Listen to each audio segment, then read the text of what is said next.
Okay, hello everyone, and welcome to today's online lecture. My name is Teresa Quishaw.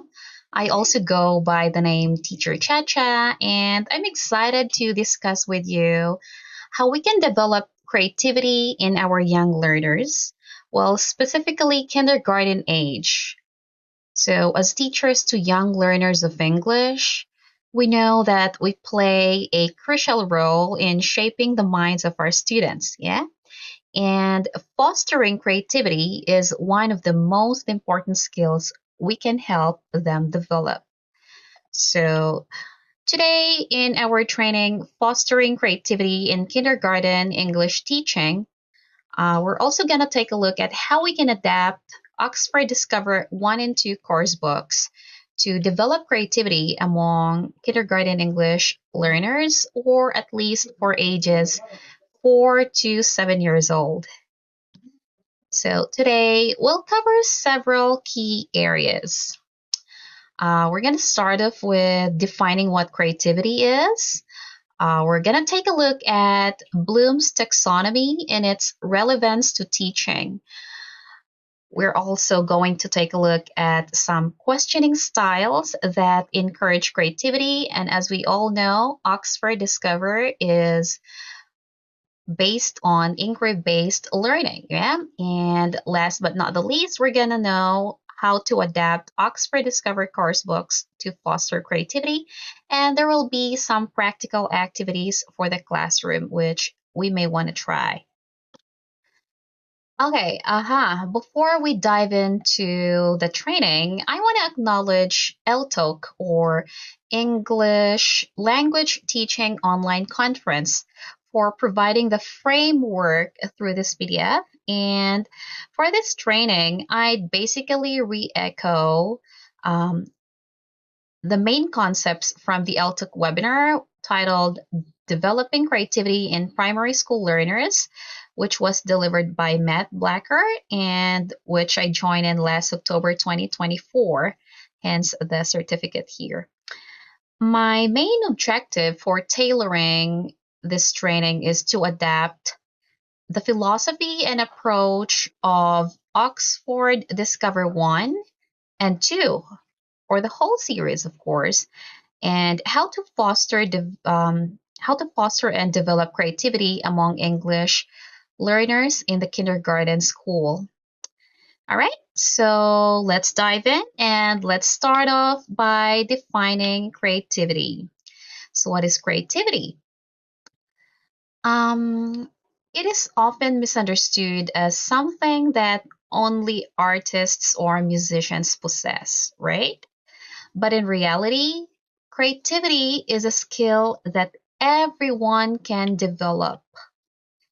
Now, it's about thinking outside the box or solving problems in new ways and expressing ideas uniquely. So, according to research, let's take a look here. According to some research, creativity is the number one skill required in 2020. That was like, say, 5 years ago. All right. And that was a research done by Pate in 2020 in his book, The Top Skills in Demand for 2020.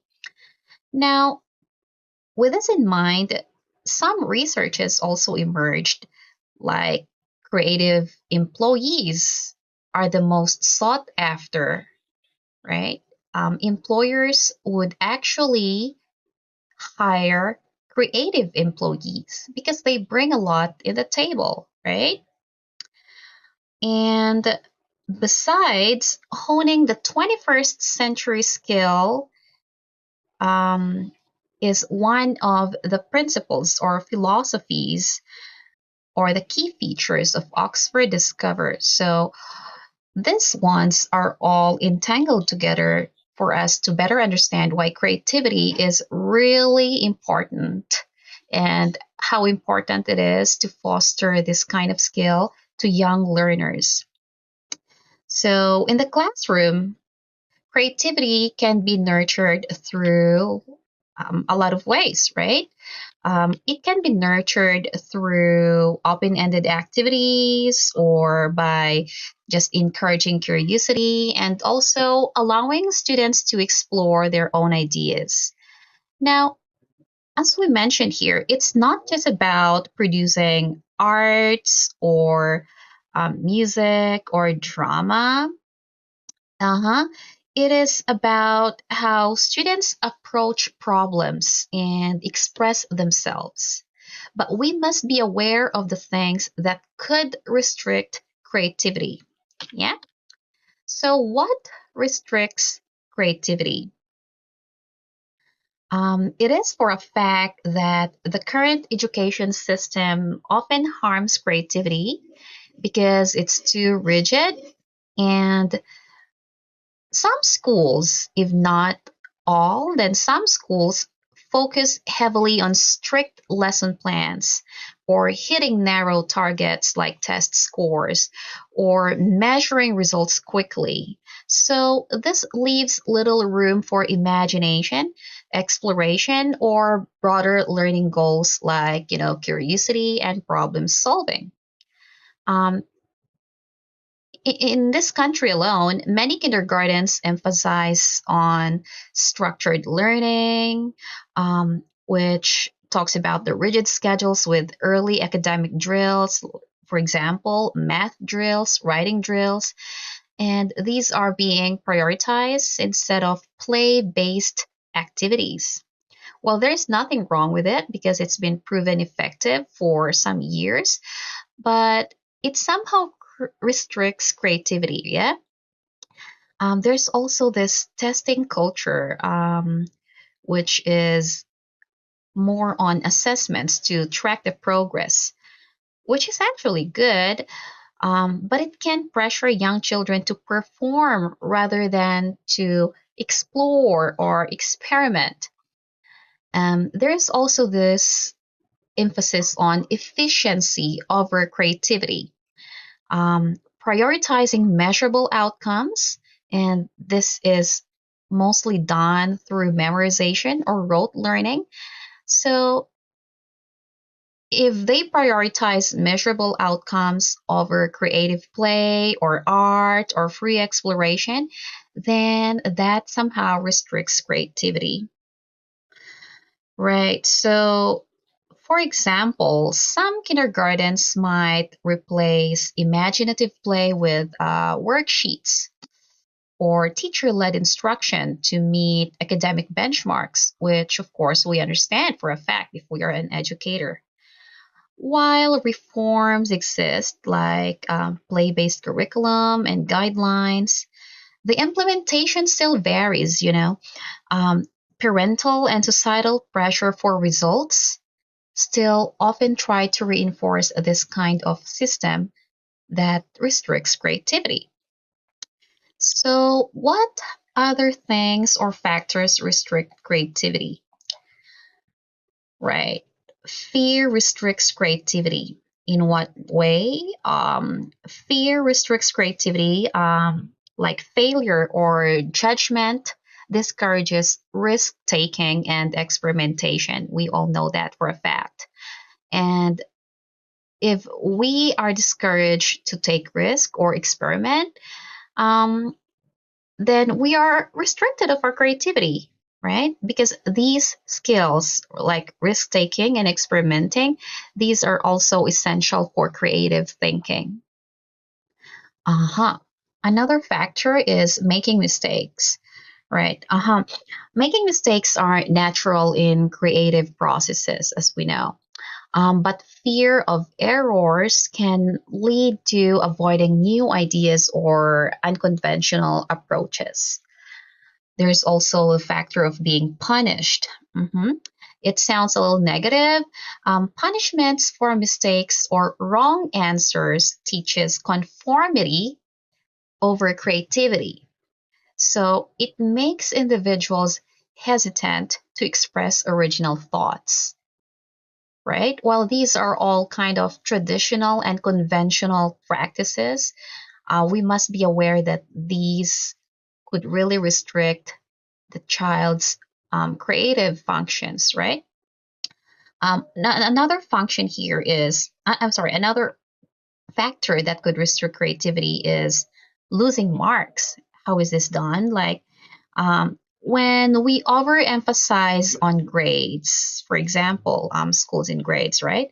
And we prioritize correct answers over imaginative solutions, or when we prioritize correct answers over how were we able to derive that answer or the process.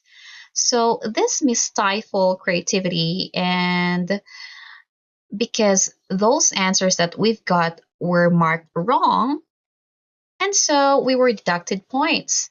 So we are more focused on the quantity or the number of the correct items that we got, all right, instead of actually thinking on how to make those wrong or mistakes correct, right? On how to make it better, on how to actually solve a problem, say, for example, if it's math problem, right? Now, these factors create environments where avoiding failure becomes more important than exploring ideas. So, this is a challenge seen in systems, in educational systems that prioritize rigid outcomes, like as what I've said, test focus kind of education. But good news. So, in our own ELL or English language learning classrooms, there are a lot of ways we can foster creativity. And I'd like us to recall the Bloom's taxonomy concept, which, as educators, we have probably heard of this concept at least once. Now, Bloom's taxonomy and its relevance to teaching, right? So I know you've seen this pyramid a lot of times. And it is a framework that helps us understand different levels of thinking. So at the lower levels, students remember and understand information. But to foster creativity, we need to push students to higher order thinkings. That's the acronym HOTS, right? That would be analyze, evaluate, and create. While there's nothing wrong with fostering the lower order thinking skills, but for us to really push on the creative aspects, then we might as well want to push students to reach at least the peak of this taxonomy or of this pyramid. Right. Now, for example, remember on the remember aspect, it's basically about recalling vocabulary words to make students understand. That's basically explaining the meaning of a story. That's an example. An example for apply would be using vocabulary in a new sentence. And if we say analyze, which is part of the higher order thinking skills, well, if we're still talking about a story, then this is a chance for students to be able to compare two characters in a story, two settings. So there will be comparison happening there. And these are some of the verbs or learning verbs that we could actually use in our lesson plan to guide us. Evaluate. An example is to let the students justify why they like one character over another. Now, this may look a little like this word might be so highfalutin and it may be dreadful to use for kindergarten students, but no. A simple activity just like that of which one do you like better, cats or dogs? In that way, they would evaluate based on their preference. And why do they prefer cats over dogs? It's not just because they like it, right? There must be a reason that would make them evaluate the differences between these two animals.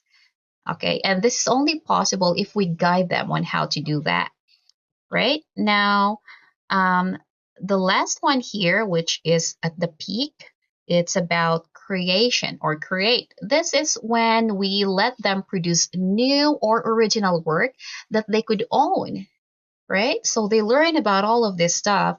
But what about letting them produce something original that they could own, that they could call, oh, I made this. And that is because I learned about these things and I was able to produce something that I own. So giving them that kind of autonomy to be able to produce new or original work is also one way of acknowledging how creative their minds are, right? So as teachers, our goal is to design activities that move students up this ladder. Yeah. And while encouraging them to create new and original work, right? There's more to adapting Bloom's taxonomy in our teaching, and I am going to deliver a separate training about this concept. So watch out for the upcoming training videos. Right. Now let's continue. Now, one way to foster creativity is, of course, to have some questioning styles that encourage creativity, right? We have said that Oxford Discover is based on the principle of inquiry-based learning. So it has that key feature. Now, for us to encourage creativity, then we should try to come up with questioning styles that would actually foster creativity. Now, what kind of questions should we ask our students then? The way we ask questions can greatly influence how creative our students are. So, say for example, open ended, explorative, non judgmental, and this kind of questions, of course, would encourage students to think deeply and express their ideas freely. Now, let's just take a look at some examples for us to better understand how this questioning style can happen. So, instead of asking, what color is the sky? Which, of course, would be conformed to one kind of color. Basically, if we ask this, most students would just say blue, right? But some students might think white because they would associate it with the clouds. So instead of asking this kind of close-ended question or closed question, sorry, why don't we try asking a why question that would be open-ended? Say, for example, why do you think the sky changes colors? Why indeed? And this could actually be an IELTS speaking question for part one, but you'd be surprised with the kind of answers that young minds could give you. So try asking this question to your students. Why do you think the sky changes colors? Well, you might tell me that, but my students are not able to express themselves in English. Well, it's fine. Let them say it in Chinese, and you, as a teacher, would try your best to explain, would translate for them in English. And that is when they just try to learn some expressions. And at the end of the day, they will think, oh, okay, that was my idea, and teacher helped me translate it in English, right? So we're just providing help with translation probably if they're not able to express themselves in English yet. But at the same time, we're helping them, right, to foster creativity with the way they answer our questions. Another example question here. What do you think will happen next? So this gives them the ability to predict. This is very common in reading. Instead of just saying, let's find out what's going to happen. So why don't you try to ask the students first, right? Give them an element of surprise, give them an element of thrill, right? Now, there's also another way of asking in like a collaborative manner, right? So when you say, how can we solve this problem?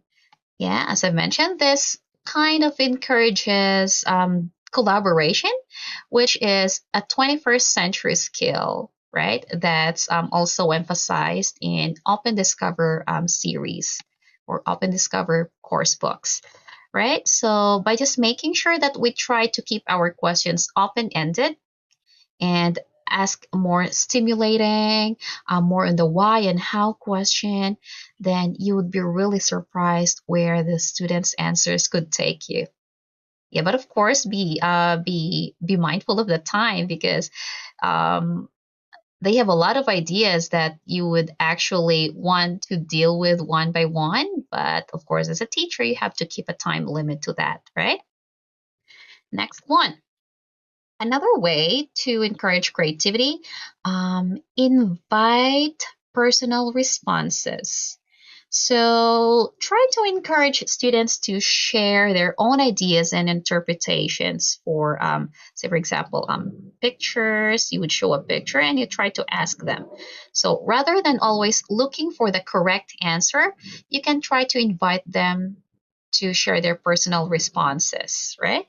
Um, some answers may be wrong, some answers may be correct, but at least you gave them the leeway to give what they think the answer is.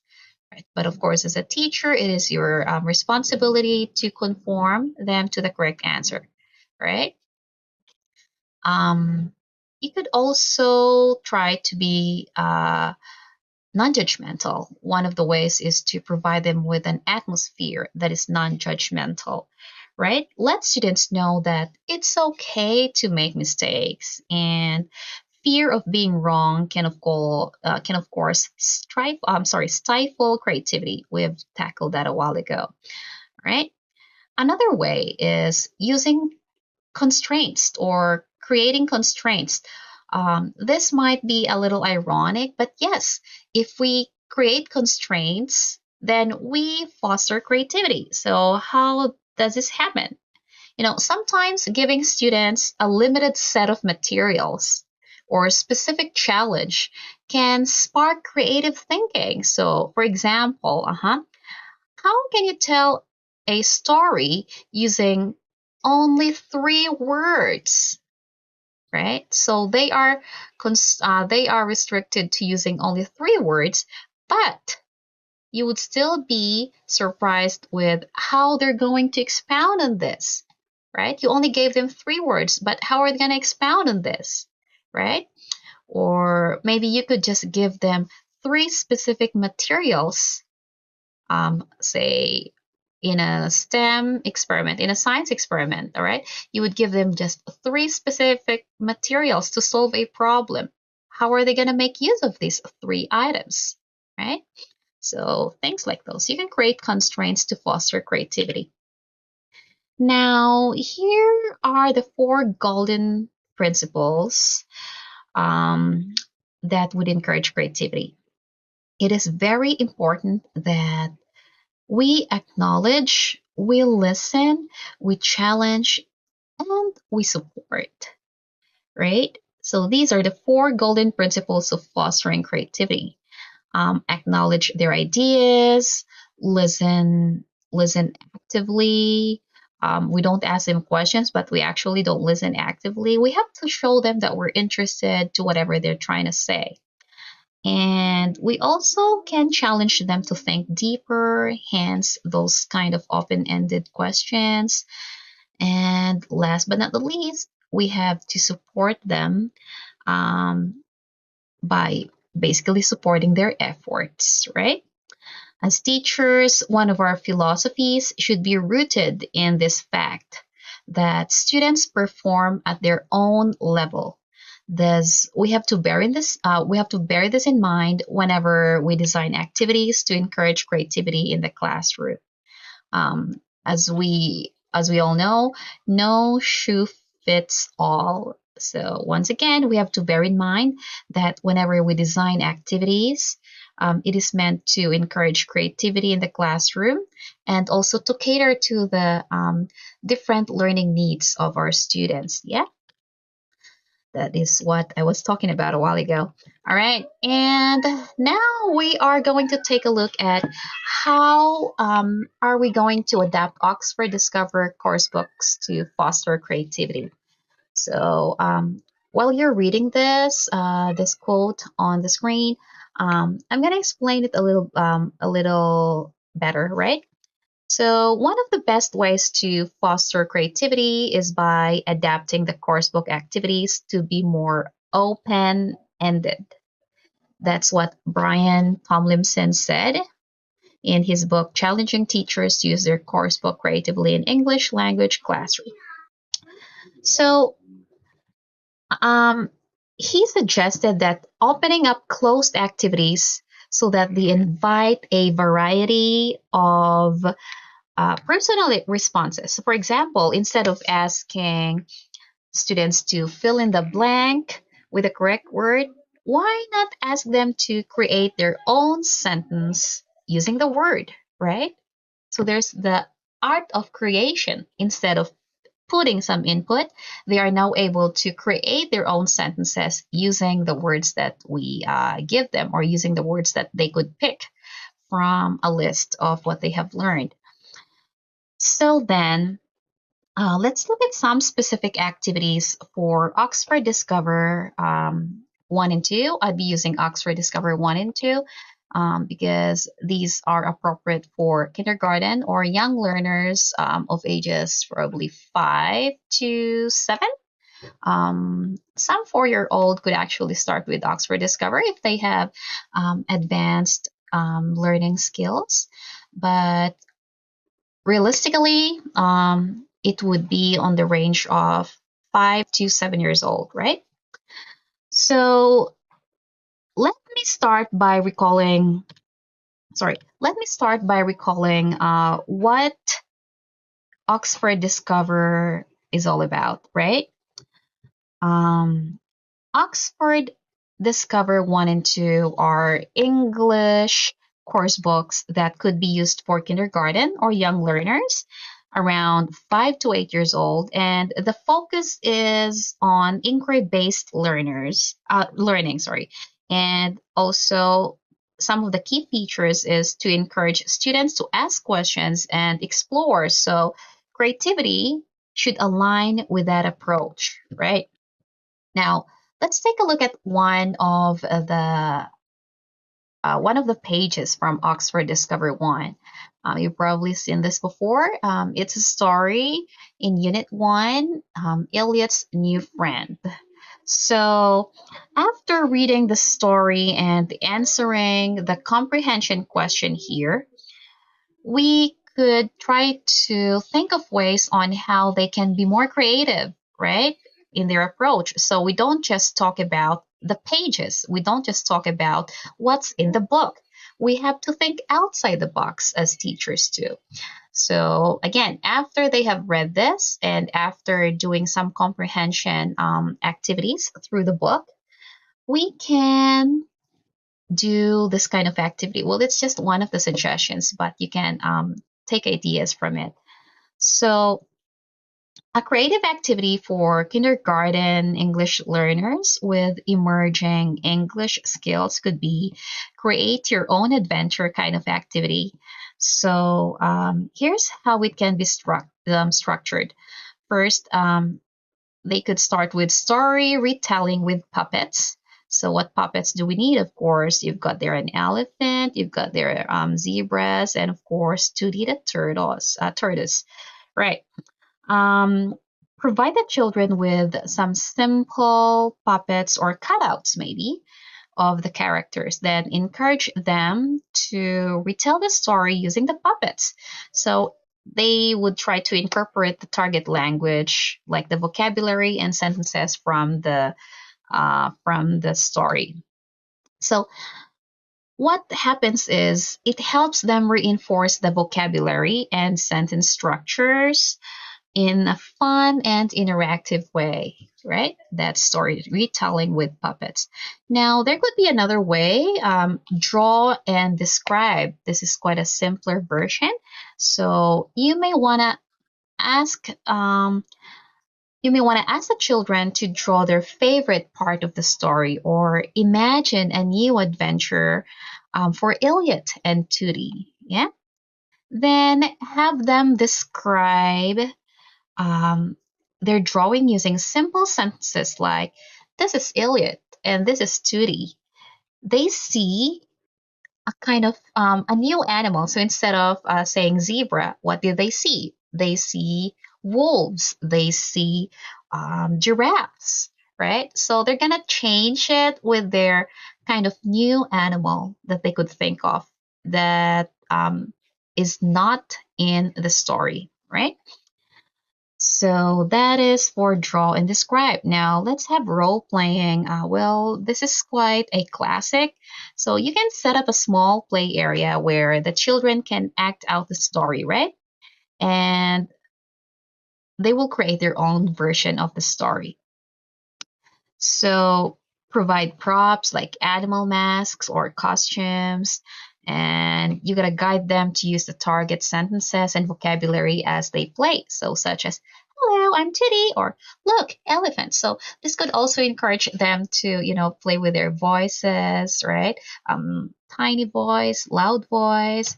So it's just another version of retelling with puppets, story retelling with puppets, but this time they're not using puppets anymore. They're using, of course, themselves, their body, their voices. All right. Another one here would be a story extension, right? Here you can ask the children to think of a new animal that Elliot and Tootie could meet. So have them draw the new animal and write or dictate a simple sentence about it. So it's just like draw and describe, but this time you can actually extend it with other skills, right? There's writing involved already if they could actually write, all right? Or if they could already write. And um, this somehow encourage creativity and the use of new vocabulary, right? Because you're asking them to replace a vocabulary with a new one. Like, for example, here, Elliot and Tootie see a rabbit. They are, so what are they feeling? All right, here you've got here scared. So probably you would say, they are hungry. That's also a feeling.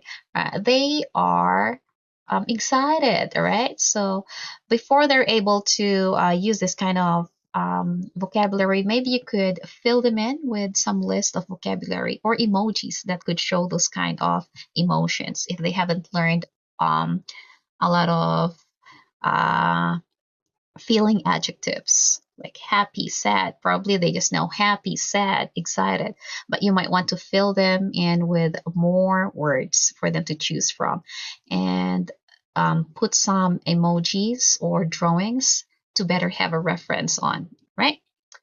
There you go. So that's for this kind of reading activity. It's not only applicable to Iliad's new friend. Of course, you can also take a look at the other pages of Oxford Discover that has a reading passage like this, right? So these are just some activities for creating their own adventure, right? So you're kind of leveling them up instead of just reading for words or skimming and scanning in the reading process, and instead of just um, answering some comprehension questions, take it a level higher by making them do some creative activities. That's the main aim on how to foster creativity, right? Here's another one. All right. This is from Unit 3 of Oxford Discover 1. It's a speaking activity. Now, how are we going to try to foster creativity to a speaking activity? Here are some suggestions, all right? So I would call this activity colorful picture and sentence match. Now, the objective is to encourage creativity and practice speaking using, of course, the target language, like the vocabulary and simple sentences, as you see here in this example. Now, there are some materials needed. You can see it there.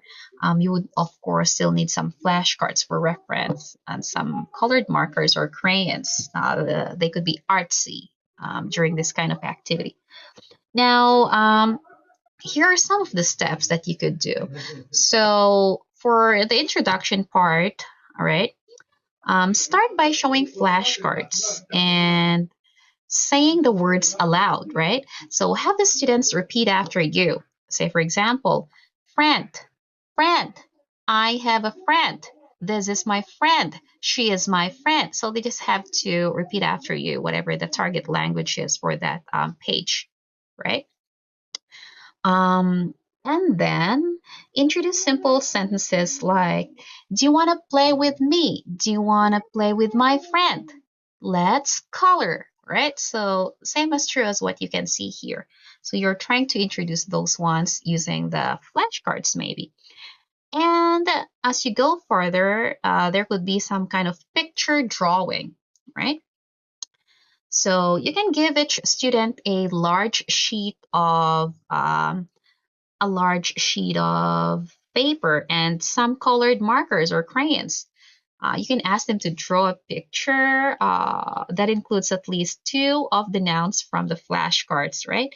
So, for example, they could actually draw um, friend and a ball, right? And that is what they're going to use for the sentence creation. So once they finish drawing, help each student create a simple sentence about their picture using the target language. So for example, this is my friend. This is a ball. All right. So simple language. All right. And write the sentence on their paper and have them repeat it after you. So thinking they are still not able to write by themselves, then you can help them write it, right? This might not be ideal if you've got a lot of students, right? But it's still worth a try, right?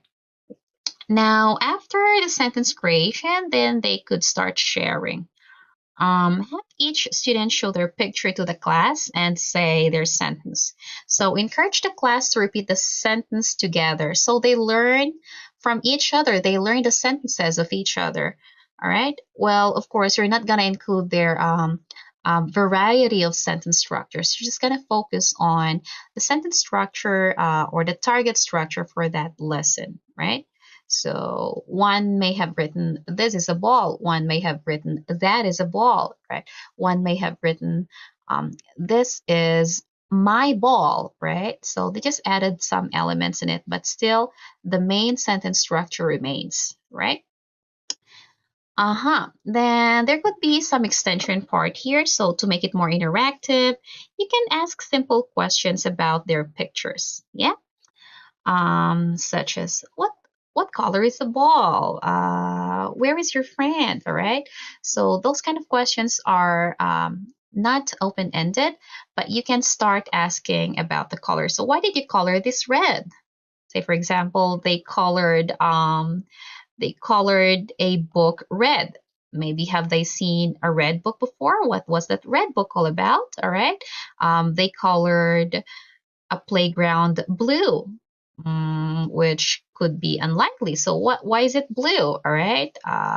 Isn't it supposed to be at least green because of the grass? All right. So they might have a reason for coloring it that way, right? So just ask simple questions, but not to pressure them. Like you don't tell, why did you color it blue instead of red? Why did you color it blue instead of green? Okay, we don't say those kind of questions, right? So we just have to try to foster creativity by asking, stimulating, and non judgmental questions, right?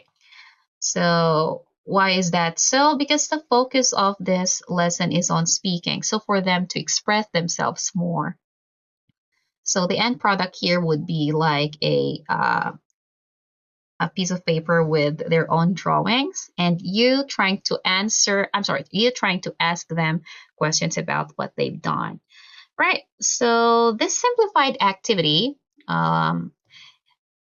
could actually ensure that students use the target vocabulary and sentences while engaging in a creative and fun drawing exercise. So it's appropriate for the beginner level and because it helps them build their confidence in speaking English. Like they could own their own drawing, they could own it, and at the same time, they could actually talk about it. How can they talk about it? It's because you tried to ask them stimulating questions that could lead them to express themselves better, right? So, other than fostering creativity, you're also trying to boost their confidence on how to use the language. All right. Here we go. Let's have another one here. Um, we've got here, oopsie, unit from Oxford Discover 1. It's Unit 10. It's about words. So you can see here, it's actually an introduction lesson focused on food-related words. So we are not only going to be confined with fostering creativity towards the end of a unit or only towards the consolidation part. We could also try to foster creativity as soon as we start a new unit, right? Just like this one. So how can we do that, right? For example, in this topic about food, um, or some words related to food, perhaps, or eating. So students will try to sort vocabulary and try to create stories. So how are they going to do that? The traditional or conventional way of us to introduce a unit is, of course, start with a vocabulary, right? Pot, stone, food. Like we've got that kind of follow after me way of introducing the words. That's very conventional, very traditional. But we could actually make it creative if we try, right? So here's an example activity. So again, it's to introduce a lesson, and students will try to sort food items here into categories and create a simple story using the target vocabulary, and so fostering creativity and language production. There are the materials needed here. All right. You would still need flashcards, of course, a chart or a poster with 2 columns, just like this in the page, all right? But it's a bigger version, or you could just use the board for that, the interactive whiteboard. But you want to be creative, so you want to put it on a 2D material with some markers, crayons, and large sheets of paper, although these are optional, like scissors and glue could be made optional too. All right, so how are they going to do it? Introduce the vocabulary as usual. Begin by introducing the target vocabulary using the flashcards or images. Repeat after me kind of introduction, or of course using gestures, using realia, TPR. All right, if possible, try to make the words more tangible if you can, right? So you could actually bring a pot, you could actually bring stones, right? So that they don't just refer to the picture, but they could actually sense them, all right, through touching them, by actually seeing them, all right? What are they made of? Things like those that you could also introduce. All right, and you can go on with the sorting activity after the vocabulary words have been introduced, right? So for sorting activity, you have already your large chart with 2 columns, right? We eat this food and we don't eat this. Now, you can have students take turns picking a flashcard or image and decide which column it belongs, right? So they probably queue up, all right? And you're going to let each student take turns to pick a flashcard and think, okay, stone. Do we eat this? Or we don't eat this. All right, so they try to categorize it. They sort it. Now, encourage students to say simple sentences as they try to sort it. We eat carrots. We don't eat stones, right? Simple sentences, right? Now, in the creation stage, they're going to create a food story, right? So divide students into probably small groups or pairs and give them a set of food images food images. Right, and ask them to arrange the images in sequence to create simple story. So how is that? For example, first we have potatoes, then we make soup. Uh-huh. How do they make soup, right? Well, they can be creative by doing that. All right. Now, ask them to arrange the images in sequence so they could talk about what they can do with those objects by using expressions like first, then, right? Now, provide sentence starters or word blanks to help them form sentences. So, it's very important that we still provide them with sentence starters so they're not going to be groping in the dark. How are we going to do this? Always try to provide options for them to choose from. Always try to provide sentence starters so that they will be guided. Remember, one of the four principles is to support, right? There you go. And finally, it's time for them to illustrate and share. So, how is this going to be? You can have students draw or glue their food story onto a large sheet of paper, right? And encourage them to write or dictate simple sentences about their story using the target language. And let each group or pair present story to the class using the sentences to describe their work, right? So there's presentation involved even in the first part of the unit as early as the introduction stage. Now, with all these activities or with all these steps, it could probably take one whole period for this page in Oxford Discover book to be learned, right? And they just didn't learn it by looking at the book page. They learned it by actually experiencing it because you gave them activities or you provided them with activities to expound more on the concept presented on this page, right? There you go. So why does this kind of activity work? Of course, creativity, it's there. Students can express themselves through sorting, through storytelling, through drawing, and making the activity engaging and fun. So there's creativity, definitely. Now, collaboration is also a reason that this activity works well. Working in groups or pairs encourages peer learning and communication, and we want that in our Oxford Discover lessons, right? Of course, there's also language production, right? They practice the target vocabulary and sentences in a meaningful context. So, isn't that beautiful, right? Uh-huh. Now, I hope you could try this not only with this topic, but it could also be done, it could be adapted in other units, right? Just see how it works for other units. All right, we've got here more activities. And on the next video, I'm going to talk about them, right? So just stay put. Um, you're going to take a look at these on the upcoming videos. So I am just going to stop here because there's a lot of activities that I'm going to talk about and combined with the Bloom's taxonomy concept, right? I'm going to end here, right? But here is your simple takeaway, right?